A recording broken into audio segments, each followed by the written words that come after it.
Back when right on meant you stood for something and brothers marched with purpose in they step. A young Harold Bell picked up a mic and said, if truth got a home, I'm gonna broadcast that. From the 65 to right now, he ran a lane. Voice of the city, heart of the game. Decade changed, but the message stayed same. Harold Bell put respect on his name. From the OG day to the year 25. Truth on the mic, keep the legacy alive. From the OG days to the year 25. Truth on the mic, keep the legacy alive. Back in 65, the block still said dig it. Petey Green on the airwaves, the realest to kick it. Harold slid through like Bet, took no, stayed vivid. When the hood had pain, he said somebody got a bridge. In 71, he turned the knob beside sports on the map. No cap, first black host doing play-by-play facts. Radio crackling, community tap in. If a lie hit the streets, Harold Bell started scrapping. Say it loud, era.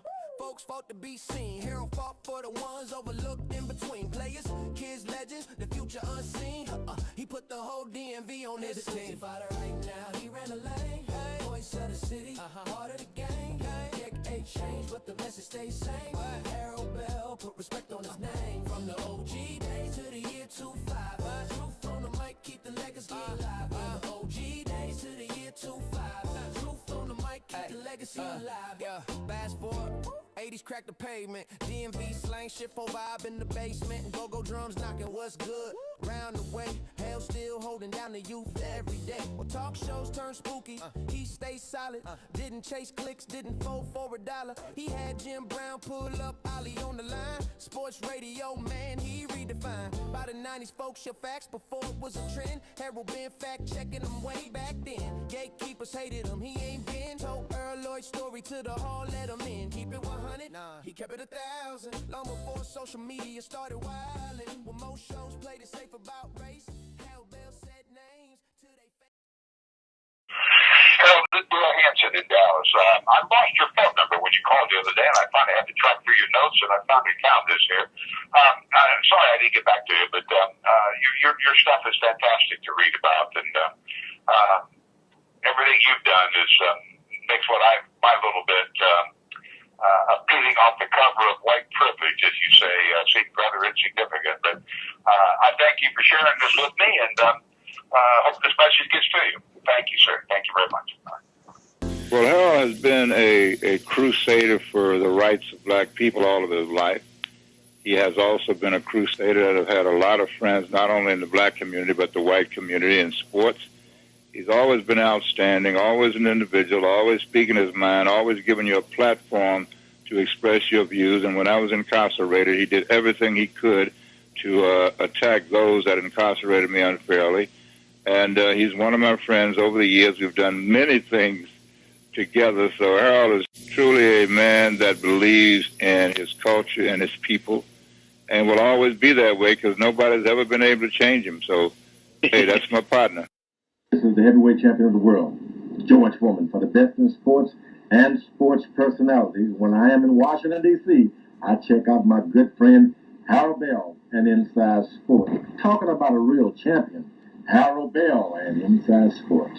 I can be Harold Bell. You the hottest thing going, then I want to be you. Hi, this is Don King of Don King Productions for the undisputed champion of sports talk. You must turn to my man Harold Bell and the original Inside Sports. For the best in sports and sports personalities, Inside Sports and Harold Bell are knockouts.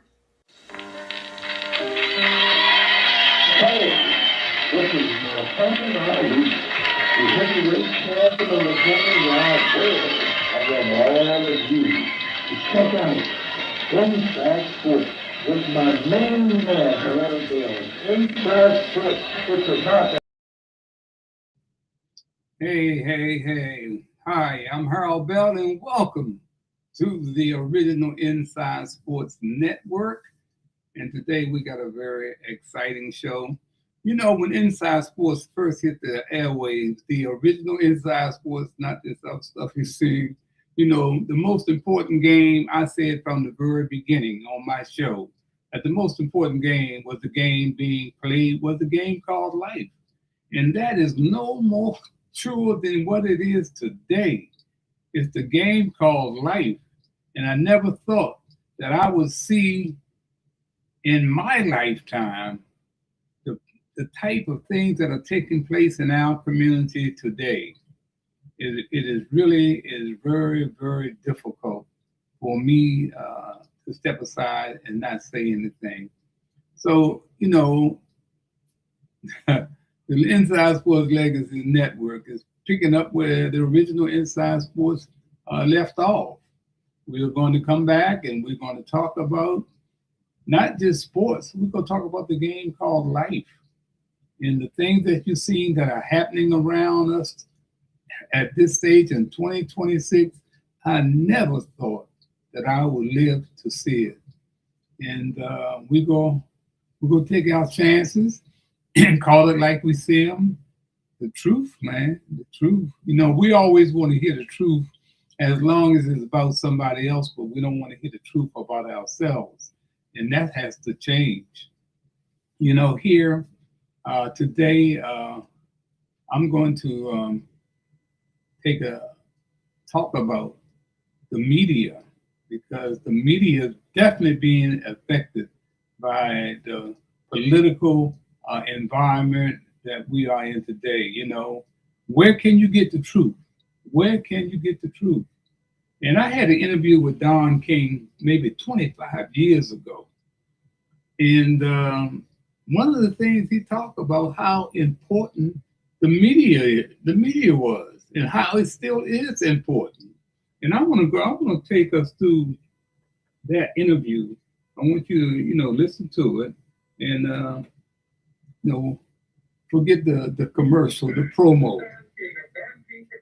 For the undisputed champion of sports talk, you must turn to my man Harold Bell and the original Inside Sports right here on WINX Radio 1600 on your AM dial for the best in sports and sports personalities. Inside Sports and Harold Bell are knockouts.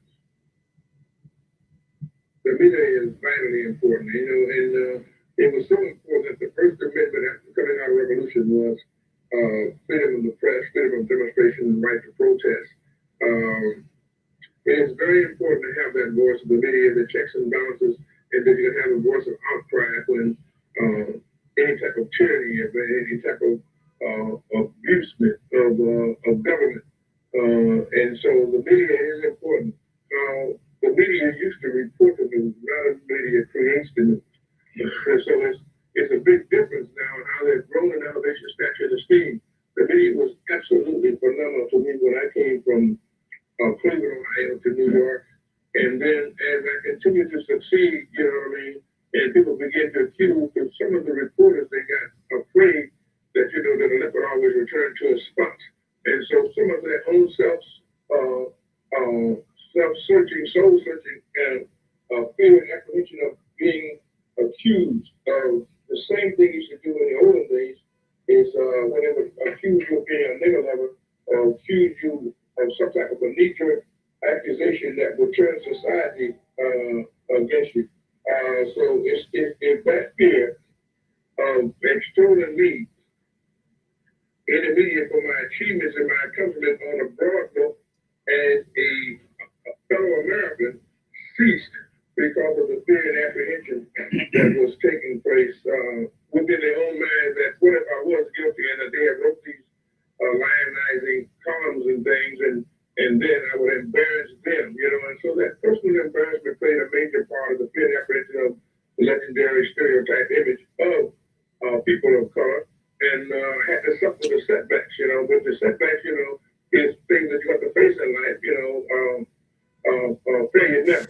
So I understand that the media, the reasoning for the media's reaction and actions in my regard, as it would be in many of the African American regard, people per se, you know, sensationalism sells better than altruism. And so people want to be able to deal with that. And so the media also has influence from the people that would be buying ads in the magazines and the papers and things that supports the paper, that supports the star. So there's an economic influence there too. So it's a thing that you have to just deal with the best that you can, but it is necessary for Britain or for life. The media is something that we cannot afford not to have. You know what I mean? The best we can do is to try to correct, elevate, and to make it as righteous as possible. But it is a very necessary situation. Okay, that was my man Don King, and that was an interview that I did with him. It had to be 25 years ago, talking about how important the media is. And you know, when I met Don King in 1972, that was my first year of Inside Sports. And what happened, Muhammad Ali, who I met on Howard University campus in 1967, was doing an exhibition in Cleveland. And a friend of mine, J.D. Bethel, a sports writer for the Washington Star newspaper, and Harry Barnett, who was an attorney, they were going to drive to Cleveland to see the exhibition. So I was in the gym when they were talking about it. So I asked, could I jump in the car with them? And so that's what happened. I went up to Cleveland, and it was there I met Don King. Don King was introduced by Muhammad Ali, to Muhammad Ali, by Lloyd Price, the rock and roll king of rock and roll, in the Hall of Fame, one of the greatest human beings that I've ever met. He hooked Muhammad Ali up with Don King. And Don King had a shady background at the time, a hustler. He had some bad stuff on him, but Lloyd and Don had done business together, and Muhammad Ali believed in Lloyd Price. So he decided to go to Cleveland to do an exhibition for this children's hospital that was about to close down unless they got some funds. And Don King was the guy behind the promotion. So when I get to Cleveland, you know, I meet all the usual suspects, and Don King was one of them. And he somehow taught Muhammad Ali and allowed him to be his promoter against everybody's wishes. I mean, everybody's wishes said, no, do not mess with Don King. But Muhammad Ali, being the brother that he was, you know, he wanted to help in any kind of way if it came to elevating a person of color to the next level. So Don King became Muhammad Ali's promoter. And the next morning, J.D. Bethel invited me to breakfast. He's going to write a story in the Washington Star News on Don King. He asked me, he said, Harold, I think you need to be there. And so I went there, and there was Don King. And Don King, after it was all over, he saw that I was in with Muhammad Ali. I was in with J.D. was there. He said, Harold, baby, stick with me. We're going places. Now, that was 1972. This is 2026. Has nobody gone any place but Don King. But that's the chance that you take. You know, this was a brother that I thought, you know, could take me to the next level. But I was always aware, being from the streets, being from a housing project, you know, I always had my antenna up. But Don King went on to become the greatest boxing promoter in the history of the sport. He could have been one of the greatest human beings, but he just had to take that what was not his, and that was the thing, man. I was real proud of that brother, man, until he did some things that I didn't like, and I had to call him out. I was on Geraldo. That's my first national television show, and I'm on there supporting Don King against Geraldo, Bert Sugar, and another guy that had just written a book, an author, on the trials and relation to the thieving of Don King, and Jack Newfield. That's who it was, Jack Newfield. So there I am against three guys, and man, I'm playing Don King up. But anyway, that's what Don King went on to be. He became a very articulate spokesman, but a lot of things went down that, you know, that I did not like. And now here we are. The media is being attacked from all sides. Don Lemon, who used to be a host of a talk show on CNN, he was arrested.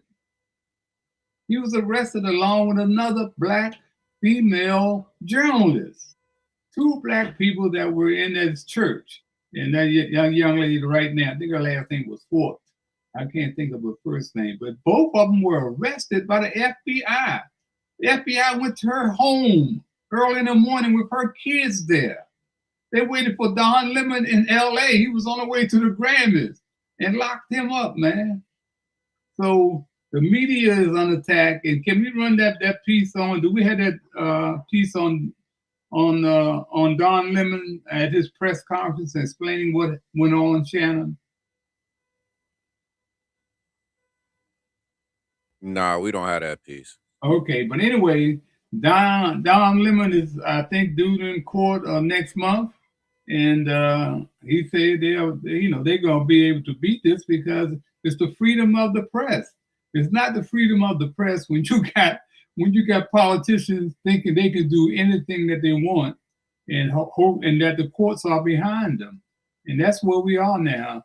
Freedom of the press, and that's one thing you go hear here on Inside Sports with Shannon and my guests. We're gonna tell the truth because that's the only thing that's gonna save us. We got to tell the truth. So I want you guys to sit back and enjoy the show today because we got another co-host who's going to co-host the show with Shannon. Shannon is my co-host and executive producer, a young brother that is very talented. But joining us, I wasn't able to be here last week, so he was the co-host along with Shannon, and he did a fantastic job. This guy is out of Atlanta, Georgia, grew up in Decatur, Georgia, where he was an all-around athlete, high school and college. He went on to become a youth advocate, a community advocate, a president of the 100 Men in Decatur, and now he's an accountant at CBS, the top accountant at CBS 46 in Atlanta. He got a youth team called Metro RBI. And just a week or so ago, Metro Leadership Sports Academy. Metro Leadership Sports Academy. You're going to have Major League Baseball coming after me again, Harold. Yeah, oh, yeah, they're coming after him again. Yeah, the brother is sending people to the major leagues, he's teaching them in high school to be great high school athletes and hoping they go into college and take it to the next level. I'd like to welcome my dear friend, John Hollins. How you doing, John? Hey, Harold, thanks for that introduction, man. Just a couple of corrections. I used to be president of the 100 Black Men of America for the DeKalb County area, and I am an account executive with Atlanta News First now, formerly CBS Atlanta. Been doing it for about 23 years now. Before that, I handled marketing out of New York for major companies, creating campaigns for them. But yes, my heart, my goal is to work with young people from the inner city as I was, and show them that what you see, you can be. And there are opportunities. I realized I used to wear bow ties a lot because I like to wear, and because of my bow ties and my big Mercedes, they thought I was rich. I said, I need to dress down because I need to let these brothers know I'm straight from the hood, man. I just like to wear bow ties, and I just have to buy me a car. None of that represents me. So they were like, he can't understand us. He don't know where we coming from. I'm like, oh, that's so far from the truth, fellas. So I just feel honored to be on the show, having met Shannon briefly, but knowing Harold for a few years, two brothers that are on the forefront of trying to make sure society doesn't forget what we're up against, where we come from, and where we're trying to go. So, welcome. All right. Thank you, John. And Shannon, thank you for the great job that you've been doing for these last 6 or 7 shows. It's going to be different. We got to build it, get people to be aware that we're here.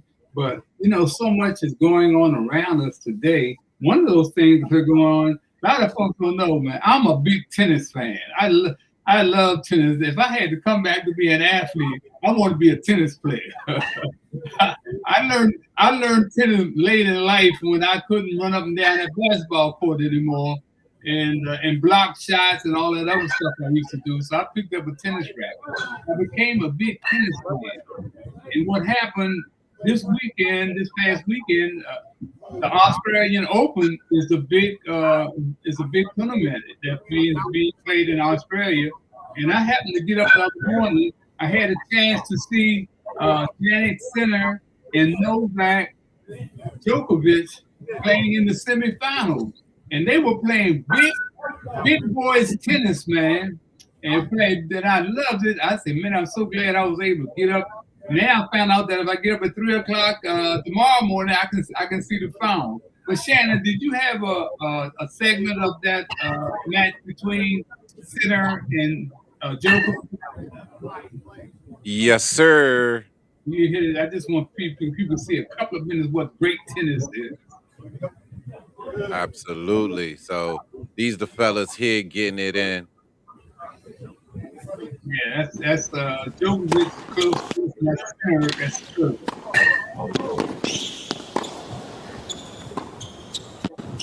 Now Djokovic is 38 years old, people, and Sinner is 24. 22. Some elite tennis from Sinner in that service game. Untouchable at the moment, 6-3. 6 games right. I think I'll go 5-6.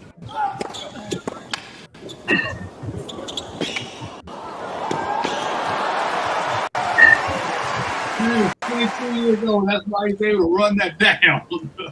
Yeah.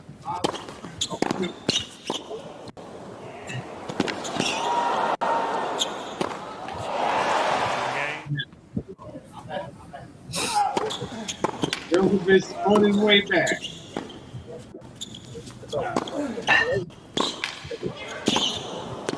Big boys team. The greatest of all time, producing one of the great shots of all time to take the second set. Yeah, those are two who are in the finals, and Djokovic knocked off Sinner. That was a big upset. Sinner was ranked number 2, and Djokovic was ranked number 3. Now Djokovic has to take on a young dude that's 24 years old, the number 1 ranked tennis player in the world. And of course, I'm talking about Carlos. What's Carlos' last name? Harold, I had the chance to go to the Australian Open back in 2000, and it was an amazing event. And off subject, just one of the things that I never forget was I went to go get my massage before going out there, and they told me I couldn't come in because somebody very famous had already booked up the whole massage thing. I mean, it was a big place. So I'm like, y'all don't have any place that I can go? And so as I'm leaving, the shark, the golfer, he passes by me. He said, "Hey, mate, are you going to get a massage?" I said, "Well, they won't let me come in because you coming." He said, "I'll come with me." So he came in and said, "Give this man a massage." So he went left and I went left, and he said, "Hey, mate, we're not getting the couples massage. You need to go that way."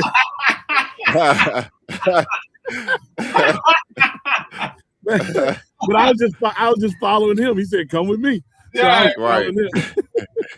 That's a hell of a story. But anyway, tomorrow morning, Carlos Alcaraz, I think his name is, the young dude, man, the number 1, he's going to take on Djokovic.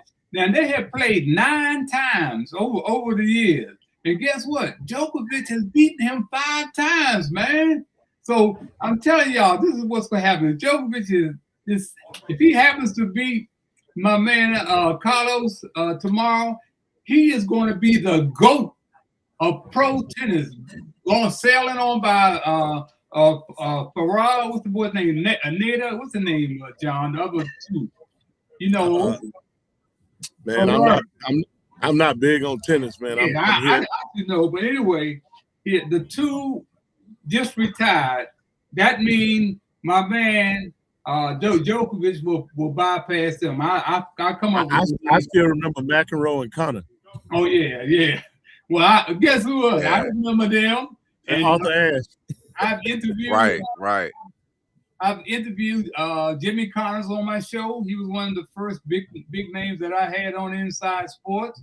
And but my best memory of tennis is when I was able to interview Andre Agassi and James Blake. You did Coco also, didn't you? You interviewed Coco also, didn't you? No, I didn't get Coco. No. Okay. But I was able to interview. There I am with Andre Agassi, and I think that was 2005 when he and Price played. Blake played one of the biggest tennis matches up at the U.S. Open. Price had just recovered from a broken neck that he suffered in Rome practicing on clay, and he slid into the pole and broke his neck. And he was able to fight his way back in as a wild card at the U.S. Open in 2005. And guess who he ended up meeting? He ended up meeting Andre Agassi, who was the #1 player in the world. And they went 5 sets, and Agassi beat him. And Agassi said tonight, they played until 1 o'clock in the morning. And Agassi said the winner was tennis, not me. The winner was tennis. That was such a great match that they both put on. And I was able to interview Agassi and James Blake. James Blake is now sitting in the catbird seat. He is now at the Australian Open as a analyst for television. So James Blake has come a long way. I remember when I met James Blake with his father and his brother up at the tennis courts up in Rock Creek when he first started the game. So tennis, wow. Yeah, I love tennis, and I got another funny tennis story for you. So I was in the Bahamas on a company business trip, and Michael Jordan has his annual fundraiser for his nonprofit in the Bahamas, and he invites all the pros, all different sports, and so. One of my high school buddies that I grew up with, he happened to be at the event, the defensive end for the 1985 Chicago Bears, Richard Dent. So Richard Dent sees me on the outside looking in. He said, "John, man, what you doing?" I said, "I'd like to come into the party." He said, hold on. So he talked to somebody. He said, "Come on." So he let me come in. He said, "Man, don't act starstruck. Don't do anything crazy." That's all, man. You can count on me. So I go in and I'm standing beside John McEnroe. Now I'm 6'1", and John McEnroe is towering over me, probably about 3 inches. He's every bit of 6'4", right? So I get back. I tell people, man, I met John McEnroe. I didn't know he was that tall because he's about 6'4", 6'5". They say he's not 6'4", 6'5".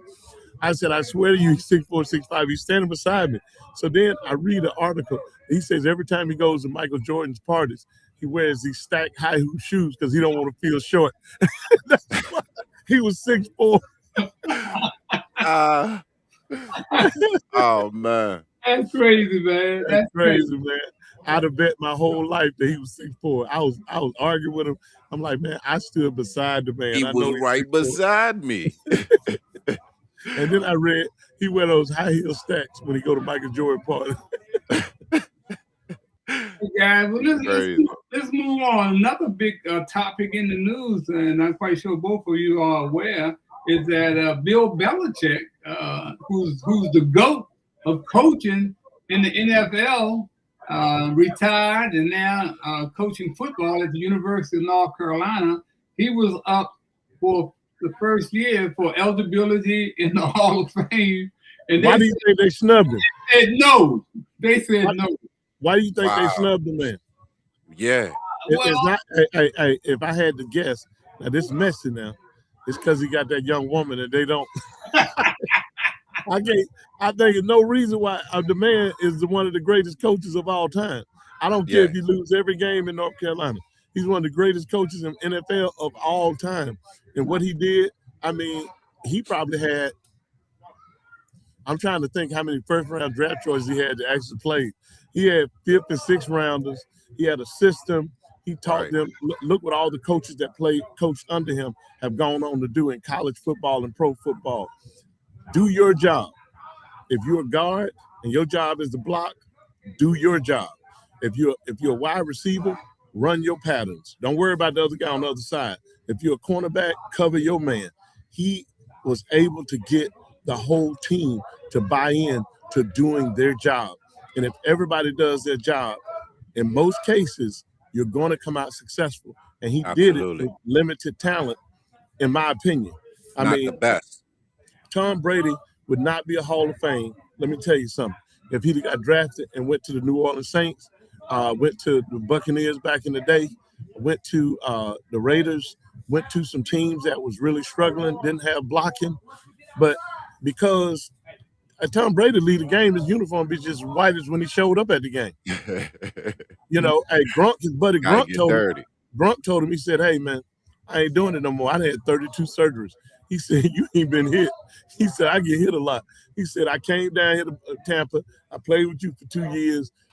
He said, Tom said, one more year. He said, I'm not doing it, man. And then Tom went out there that last year and got the crap knocked out of him by a couple of times. He realized why other people retired. Like, maybe this game for me. Hey, if you don't get hit, hell, I was watching the game when who's the old dude that came off his couch and played last year? My favorite redneck, Rivers. Rivers said, and he said, I can go out there and still do that because the rules are such that if you get rid of the ball, they can't touch you, you know, and he's smart enough to know where everybody at, and he'll throw it at the feet of somebody. I ain't got it. You know what I'm saying? I mean, if you can hit people like they used to hit in the 70s and the 80s, man, a lot of these guys wouldn't be playing as long as they play. No, not at all, man. Nope. Hey, that's why I told Pat Dye at Auburn, I done had enough of football. I ain't playing no more quarterback. Because say, hey, I went to a black high school and they didn't wear no yellow jerseys. You know, everybody got hit. You know what I'm saying? I went out there and saw practice. I said, man, they out there wearing yellow jerseys, all the quarterbacks. They said, yeah, that's traditional in most schools. I said, man, I didn't know they had that. I might have played if I'd have known I could wear a yellow jersey because I only got hurt in practice. Right. Your on-site rivals. Yeah, your friends at the locker. I'm going to get you today, man. Well, when we start talking about the Hall of Fame, and I think about Belichick being turned down his first time, I think it may be through, you know, he got caught up in a couple of scandals in the NFL, stealing signals. He was stealing signals and some other things. And I think it probably more than anything else, John. That might have been it. It was jealousy. It was jealousy and envy, man, that kept him out of the Hall of Fame. I don't care what he done. If he had that many Super Bowls, won that many Super Bowls, come on, what are you talking about? Well, you and I talked about this before. The Hall of Fame and all the sports should not be in the hands of sports writers. That's right. Not at the level that it is. I mean, you should have somebody who actually played to be a heavy voter, and then the fans who actually watched and care, not somebody who critiques it from a writing perspective. And I believe in journalists. You're a journalist, but I think they should have some say, but they shouldn't weigh in so much where they stop people like Andrew Jones, who just went into the Hall of Fame, taking so long because he didn't play in New York long enough. You know, that's really what happens is, did you play in New York? You know, it's a lot of guys that they put up some numbers, but if they played in small markets and the writers didn't really see them, they don't get enough votes. And I don't think that's fair. Belichick is one of the greatest coaches of all time. He transformed an organization. He transformed a lot of players to go on to play with greatness, and they were okay. I mean, you know, they were okay. I'm not gonna say they weren't good. They were really good. You know, they did miracle things like when they beat the Falcons and the wide receiver Amendola, how do you say his name? The wide receiver that caught the ball off the defender's leg and then pulled it in. Mm-hmm. You can't teach that. That's just hard. That's just hard, man. Some people, you know, I heard Harold talking about the back shoulder pass and how he used to make that back shoulder catch. You know, some people can't make that catch because they don't know how they're going to get hit. You know, back when Harold played, you can hit him in the legs. If he do the back shoulder catch, I don't have to try to get the ball out. All I got to do is go underneath his legs and make him flip on his neck, and the ball going to come out. But now, if you do that, it's illegal. So the only thing you can do is reach around him and try to pull the ball out. But still, some people still get hit like that by accident. So you got to have a lot of heart to turn around that back shoulder catch if that cornerback has got position to be able to hit you. And Belichick, they specialize in back shoulder catches, stop and goes. They weren't fast. So what they would do is they would bait the defense into trying to do something is like, and then they would do something different. and they would always get caught, but they're still 40 yards. It's a 40-yard reception. Until they got Randy Moss, I don't think they ever had a pass pattern that went from the 25 all the way to the 100, but they would get 20 or 40 yards, 20 or 40 yards.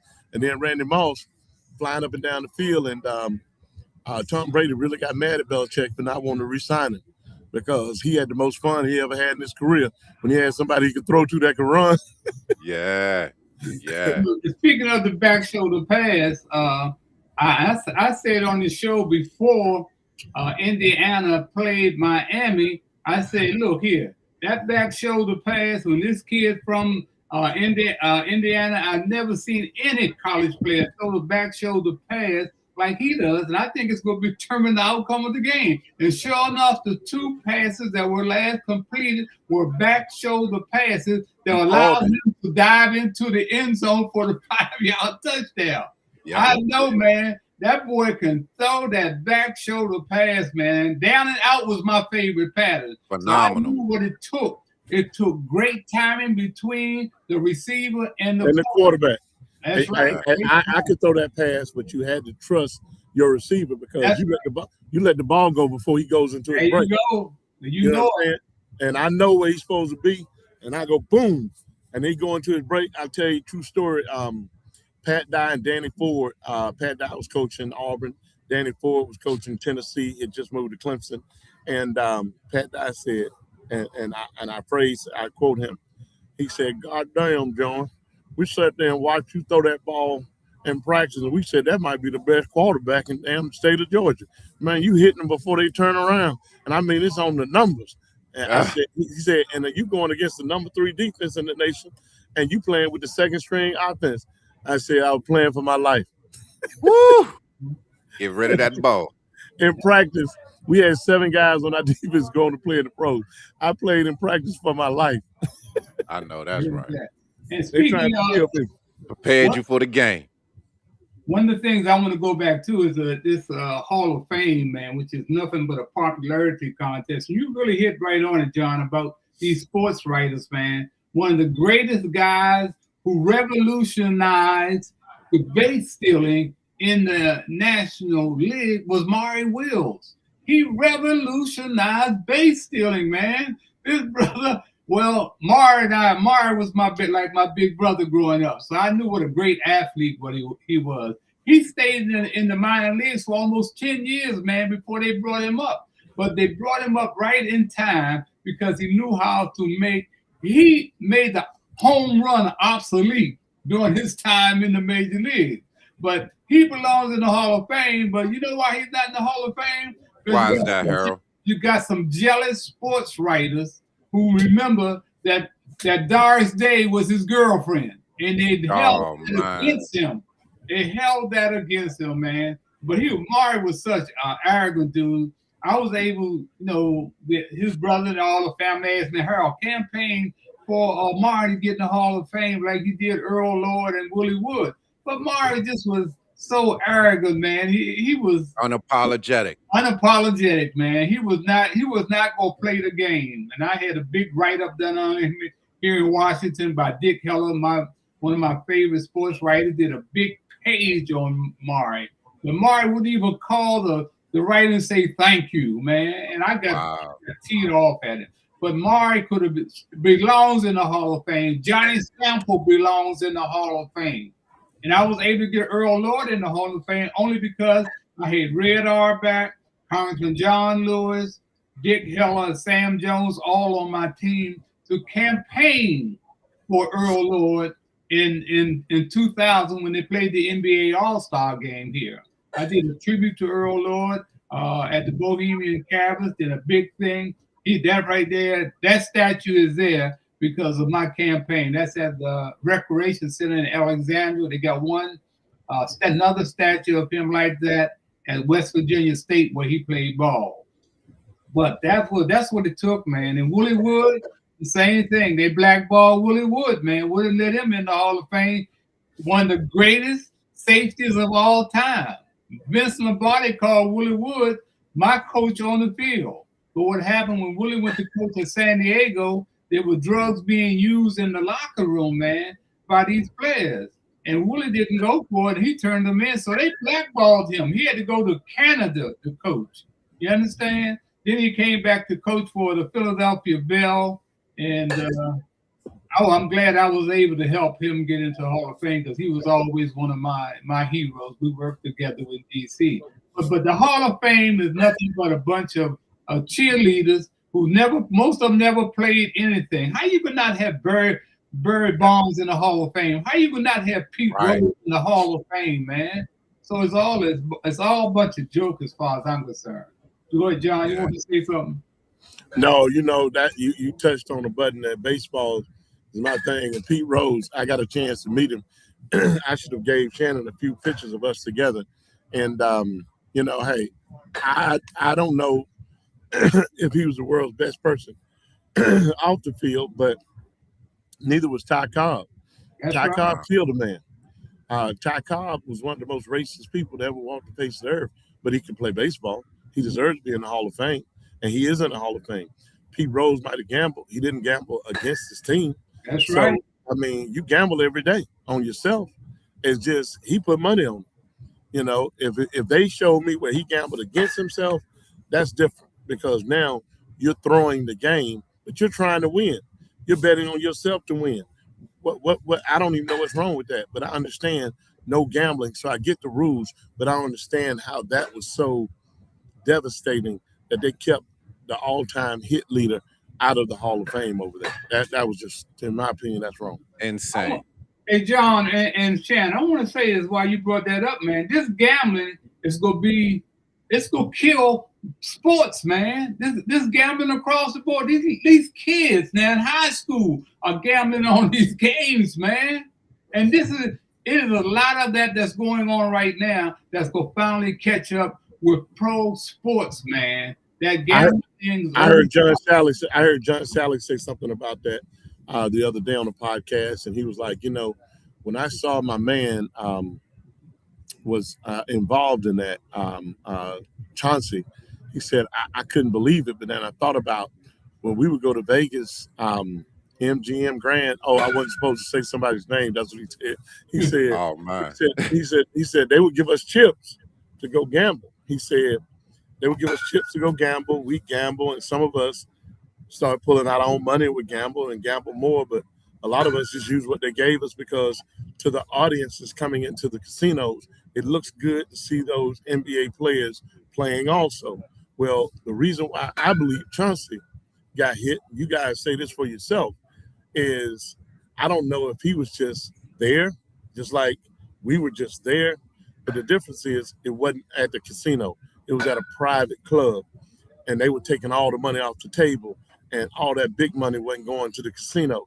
And so, yeah, I mean, they were cheating. So they say they had, glasses and mirrors and see-through tables and all that. And that's probably true. I don't know how much Chauncey controlled that. I don't know. I mean, I can't say, but with knowing how things work, he probably didn't. They probably just paid him to show up and be there. You know what I'm saying? I think I got dropped, guys. Y'all there? Yeah, we hear you. We hear you. And probably he brought other players, John. He brought other players to the table. Well, they asked him to. They asked him to bring other players because, hey, the big time high rollers, they like to take, money from, NBA and NFL players, sports athletes, sports athletes. That's as much of a win as the money itself. When you go back to their corporate private clubs and say, man, I beat Michael Jordan out of 50,000. I beat Chauncey Billups out of $100,000. It's a competition. It's a competition, So I get why that's shunned upon, because if you beat me out of $100,000, $200,000, if I tell you I'll give you that $200,000 back if you can help me with this game. And they were saying ever since Damian Lillard and some other guys, Chauncey was coaching, did any of the games get thrown? Did they change it? Because if you're in debt, a guy gonna lean on you. Hey man, we can work that out, because like I told somebody when Michael Jordan was gambling, and supposedly, there was a alleged rumor that things happen, the tragedies that happened in his life might have had something to do with his gambling. Whether that's true or not, I have no idea. But as I told them, they said, man, as much money as a person has, why would that happen? I said, so what you don't understand is, if you owe me $1 million, right, and I tell you, I will give you that $1 million back to do X, Y, Z. Yeah. Well, because you were 50 million, that's back when he's worth about 50. You do the opposite and then say, hey man, here go your $1 million. They're like, no, bro, we had 200 million riding on your move, and you blew it. I had 20 guys that put $10 million on the game because you said you were gonna do what you said you were gonna do. Yeah. So some got to pay, and that's the stakes that they deal with. Real stakes. That when they start getting caught up in these gambling rings with these big time gamblers, you know what I'm saying? They ain't trying to make $1 million. They playing games with you. $1 million, 500,000. That's playing games. Once they get you on the hook, then they get on the phone and they call everybody and say, hey, go for the over. He ain't gonna score no more points than this. Go for the under. He gonna do this. And they don't tell you to throw the game. That's not what they tell you. Because I saw some of the pros who got caught up in that talk about it. They'll just say, hey, man, you average 24 points a game. Today, you can't score over 20. You can't score over 20. No matter what. If you have to take yourself out, you can't score over 20. Because they've already got the actual science guy to break it down. If I can get two guys on that team that average 24 points a game, and I can get both of them to eat 4 points, that 8 points, and the spread is 3, I got a great chance of winning. Great chance of winning. And so they don't. Big time gamblers don't play the odds. They don't play the odds. You know, I mean, hey, they hustle. They hustle. Yeah, it's a hustling. You know, with that said, you know, a lot of people can actually see because of the digital market now, but this has been going on. You know what I mean? This been going on way before now, where now people can see it. Even the soccer leagues, they have the VAR now where they can see, plays, checks for offsides and things like that. And because of the gambling, referees are getting fired behind not making the right calls. Mm-hmm. Oh, yeah, what about those 2 referees that one went to jail and they finally came out? They were cheap. Yeah. Allen Iverson said clearly he knew one of the guys was cheating on him. And they had decided every time AI get the ball, we're going to call a carry. And AI look up like, man, I've been playing like this for the last 3-4 years. Why y'all doing it now? But because he would make a call and AI cussed him out, they decided to come together and then pick on him. I mean, these things, it might be why Major League Baseball going to an electronic umpire. Yeah. The home plate umpire is no longer going to be there. Right. It's going to be electronic. They're going to let the man have it on the bases because you got instant replay. So you might as well call it right because we can see the instant replay. But strikes and balls are not a part of instant replay. Right. And so, hey, game on the line, 3-2 count, ball 6 inches outside, and you go, strike 3. Ain't nothing you can do about it. That's right. Yeah, that's it. Now we got an electronic box. It's a strike because it has to hit those lines. It has to be inside of it. A lot of people say, well, I don't like that because it takes away the beauty of baseball. Right. Well, that reminds me of Donald Trump saying gonna make America great again. You trying to go back? Because anybody trying to go back to where it was. You know what I'm saying? Hey, change is the only constant in life. Change is the only constant in life. And it's here. And if you want to live 88 long and beautiful years like Harold Bell, you got to be able to handle change. Got to. Hey, adapt. This man, 88 years old. He doing podcasts. He on the computer. He writing on Apple. He writing on Microsoft. Hey, I struggle going from an Android to an Apple phone, and I'm 63. So I'm like I'm trying to be like Harold, man. Hey, you got to read up on it so you can keep on changing, keep on moving. Yeah. Right. Hey, I want to run this by you guys before we get out of here. What about the transfer portal and with college people, man? Tell us, man, what role is that playing now, John? That's the transfer portal, man. Oh my God. Let me tell you. high school players, especially baseball, almost don't have a chance to sign a scholarship. Grades, and so thank God we went in this direction 15 years ago. Focus on academics, because a coach don't have 2 years to put you in the game. He needs you to be ready to play now. So if you're a coach and your job depends on it, let's just go to Indiana and Miami. Miami had 5-star players. They were highly ranked. But Indiana, they went and got 3-star players that's been playing for 5 years. You rather have a 5-star freshman or a 3-star 5-year player? Because now I got a grown man that then played college ball and then went through the mistakes.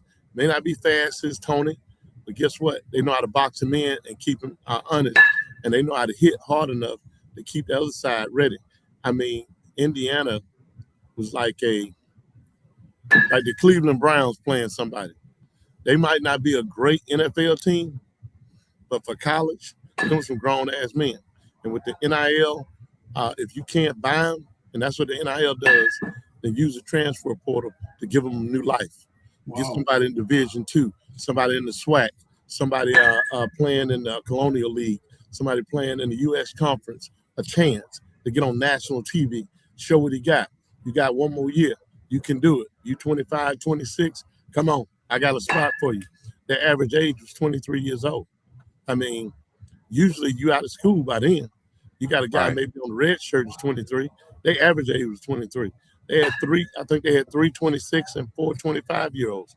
I mean, those are some old guys. I ain't mad at him. I'm not mad at him. I mean, he used the system because he knew he couldn't recruit against Ohio State. He couldn't recruit against LSU, Miami, those big dogs. They're going to get those 5 stars. So guess what?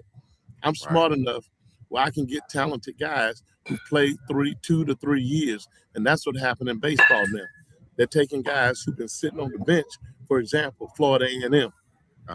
I'll call him out, Coach Shoot. He had 3 of my guys down there, freshmen. 2 of them didn't put up the numbers that he wanted to. And one had a concussion, got hit in the head. And he just told all of them that he's going to have to take the scholarship because he got some guys transferring in from a 4-year, they're seniors, that got 1 more year left, and they want to play, and he need them to play. And so because, hey, he wants to win because he gets evaluated. He gets evaluated. So they can jump out of that portal and just come down there and play 1 year. They throwing 92, 93. They didn't play it in the SEC. They didn't play it in the ACC. And you talking about going to the SWAC. That's automatic. That's like what the Indiana did. You know what I'm saying? Yeah. They put themselves in a position, and I'll be watching them. They're gonna have a heck of a team, I bet you. You know, hey, and he's gonna retire in a couple of years, so he's just trying to win now. You know, and my kids, they actually had scholarship offers other places, but they like FAMU so much that they decided to just stay and be students. They all 3.5 and 3.7 students. So the majority of their scholarship was academic. Absolutely. You know, before we get out of here, I want to move to one more thing, and I'm going to talk about as we head into the 2026 NFL season, we got one black head coach under contract out of 32 teams, and that black head coach is Houston. What is the Rooney Rule doing, man? It means absolutely nothing. It's a joke. Nothing. I mean, they're firing black coaches like it's a fire sale, and nobody, but they're recycling these other guys, man. They showing up everywhere. They've been in the coaching cycle for 30 years, and they still coaching, man. So I just want to get y'all's opinion as we head out of here. Heading into the Super Bowl, nobody is standing up saying anything. I think there's an unconscious, and I really do mean unconscious, aspect of racism that is in our society, even though the Trump administration has made it conscious for many. But I think from an NFL standpoint, they recycle guys because they see greatness in these guys because they see it in themselves. and they look like them, and they think You look like them. That's right. they think he gonna do it this time. But when a brother fails, then it's different. They look at him like we gave him a chance. You Right. know, I think Raheem and I first of all, I love the Falcons. I'm a big supporter of Arthur Blanks and everything that he does. But I think to fire Raheem and to bring a guy in that had a record worse than his, I don't understand that. And the guy may come Doesn't in and make do a sense. great job. He may come in and do a great job, but I think the problem with Raheem was he wasn't an offensive coordinator. He shouldn't have ever handled the offense. Just because you're a head coach does not mean you should be able to run the offense. That's why you have a president and a GM. You as the head coach, you manage your staff. Y'all have a game plan. You talk to your offensive coordinator. You let him know what you're trying to accomplish and what you want to see get done. But then after that, let it go. It's like a machine operator in a plant, a Ford plant. You can't stand over him while he's trying to operate that machine. Somebody gonna get hurt. You know what I'm saying? So, trying to run the offense because you've always been a defensive guy. What was the strength of the Falcons? Defense. And it's going to be that, and bring an offensive mind in. The only time the Falcons made the Super Bowl last, they had a great offensive mind. Now, that offensive mind caused them to blow it, but still, he did the same thing with San Francisco the next year. He don't know how to take his foot off the gas and start running the ball. But I think he learned now. What's his name out there? Schottenheimer. What's the guy out in San Francisco? What's the coach? Schottenheimer. When he had the Falcons, man, they running down the field. They got a 28-3 lead. It's time to run the ball now. You can't keep throwing the ball because you're not eating clock. You got to learn how to have clock as your friend and try to get the lead and to be able to work them both. You keep trying to put up numbers and numbers. All of a sudden, the defense is going to adjust. So you have to adjust. That's the great thing about the NFL. It's constant adjustments every quarter. Constant adjustments absolutely. every quarter. But, and the Rooney Rule, yeah. I think the Rooney Rule. I think the Rooney Rule is dead. I think the Trump administration has made everybody comfortable in saying I get to do what I want to do, and it's the DEI that's dead. And the unfortunate aspect. I'm not a big, and a lot of. I think I shared this with a CEO, black CEO. I'm not a big proponent of affirmative action, but I feel we have to have it. I feel we have to because people will not do what is right. So you have to force the issue to create opportunities. But I believe in people earning it on their own.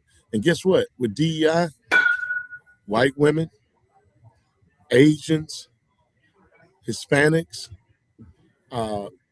gays, and then black men, we still was on the bottom of the list.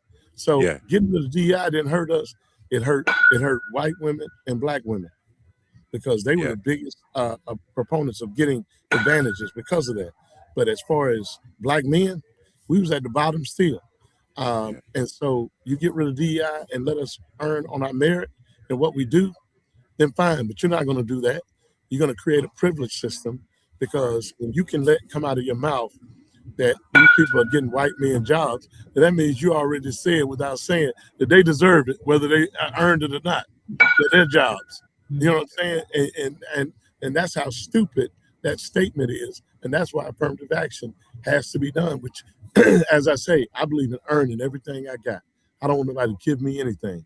But unfortunately, life is not like that. That's why America is still the greatest country in the world, because you can become an entrepreneur and start your own business. Because people are never going to do right by you. They're going to do right by themselves for the most part. Yeah. And, it's a pipeline, for this system that they have. They lining up who they want, who they, want to give that, merit to. They always hold us to a higher standard anyway, just because of the way that we have performed and the things that we have done across sports, across just life in general, all the obstacles we've overcome, as, melanated people.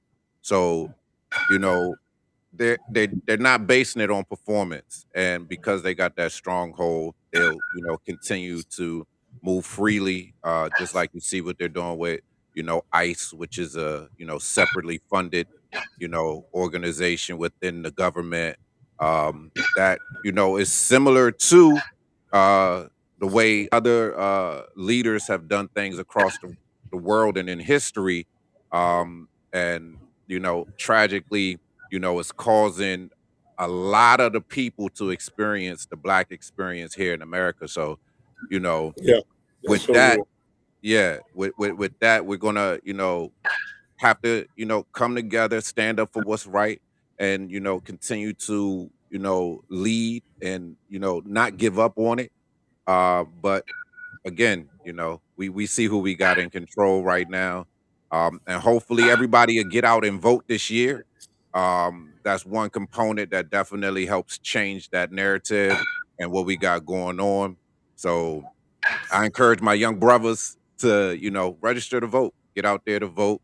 Uh, we are voting this year, so pay attention. Well, as Harold Bell said, and I've heard him say many times, everything black ain't for you, and everything white ain't against you. Correct. We as men have to keep open minds, evaluate people for where they are and who they are. Don't get caught up in administrations, Democratic or Republican, but get caught up in the only administration that matters to me, and that's the administration of God. And God teaches me to love everybody. And I exude love and I give it. But when I find out that you're not trying to receive it, I'm not chasing you down. You know what I'm saying? I'm going to keep on going to try to help people that won't help. Everything that I have is for the grace of God. And I thank you guys for this call, having this opportunity to talk and chat. You know, there's a lot of things going on in the world, and we just want to let the world know that 3 men out here actually care. Absolutely. Shannon, what we got going out of here? We need to get out of here and look forward to next Saturday. What we got going out that we missed? Absolutely. So we got my guy. If y'all haven't tapped in yet, please, you know, tap in. It's a great resource. It's a great network for you to have that elevated Black experience. This is Black Zone. They want to erase us. If there was ever a time to elevate our voices, share our stories, build our communities, embrace our creativity and ingenuity, as well as create safe spaces controlled and owned by us, it's now. Welcome to the Black Zone. Black Zone Social. Black Zone Television. Black Zone Magazine. For you. For me. For us.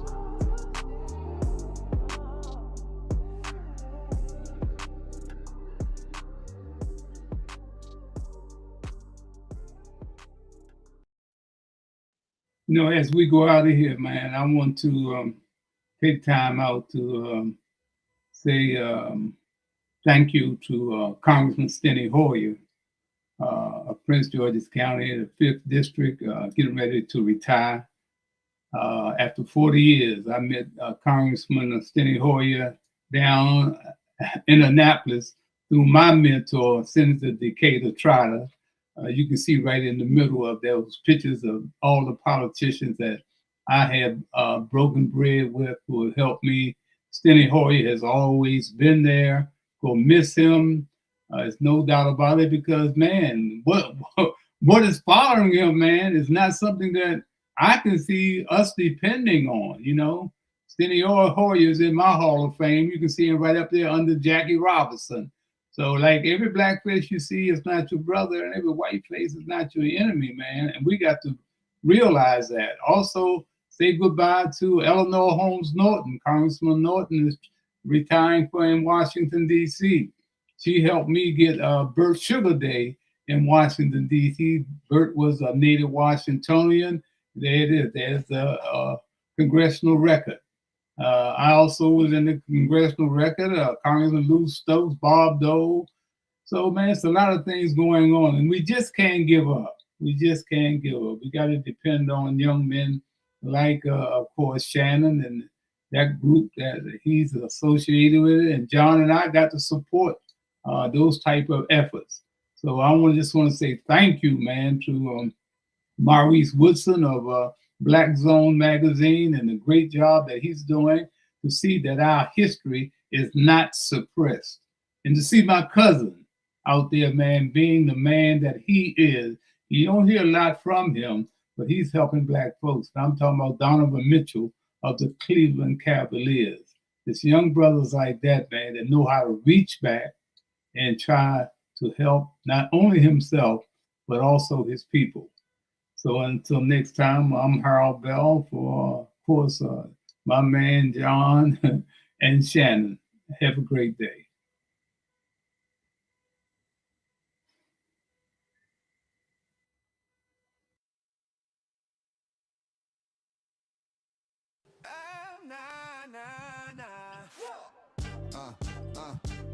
Back when right on meant you stood for something and brothers marched with purpose in they step. A young Harold Bell picked up a mic and said, if truth got a home, I'm gonna broadcast that. From the 65 to right now, he ran a lane. Voice of the city, heart of the game. Decade changed, but the message stayed same. Harold Bell put respect on his name. From the OG day to the year 25. Truth on the mic, keep the legacy alive. From the OG days to the year 25. Truth on the mic, keep the legacy alive. Back in 65, the block still said dig it. Petey Green on the airwaves, the realest to kick it. Harold slid through like Bet, took no, stayed vivid. When the hood had pain, he said somebody got a bridge. In 71, he turned the knob inside sports on the map. No cap, first Black host doing play-by-play facts. Radio crackling, community tap in. If a lie hit the streets, Harold Bell started scrapping. Say it loud, era. Folks fought to be seen. Harold fought for the ones overlooked in between. Players, kids, legends, the future unseen. He put the whole DMV on his team. Right now, he ran a lane. Voice of the city, heart of the game. Decade changed, but the message stays same. Harold Bell put respect on his name. From the OG days to the year 25. Truth on the mic, keep the legacy alive. From the OG days to the year 25. Truth on the mic, keep the legacy alive. Yeah, fast forward. 80s crack the pavement, DMV slang, shit for vibe in the basement, go-go drums knocking, what's good? Round the way, hell still holding down the youth every day. Well, talk shows turn spooky, he stayed solid, didn't chase clicks, didn't fold for $1. He had Jim Brown pull up, Ollie on the line, sports radio, man, he redefined. By the 90s, folks, your facts before it was a trend. Harold been fact-checking them way back then. Gatekeepers hated him, he ain't been. Told Earl Lloyd's story to the hall, let him in. Keep it 100. He kept it 1,000. Long before social media started wildin'. When most shows played it safe about race.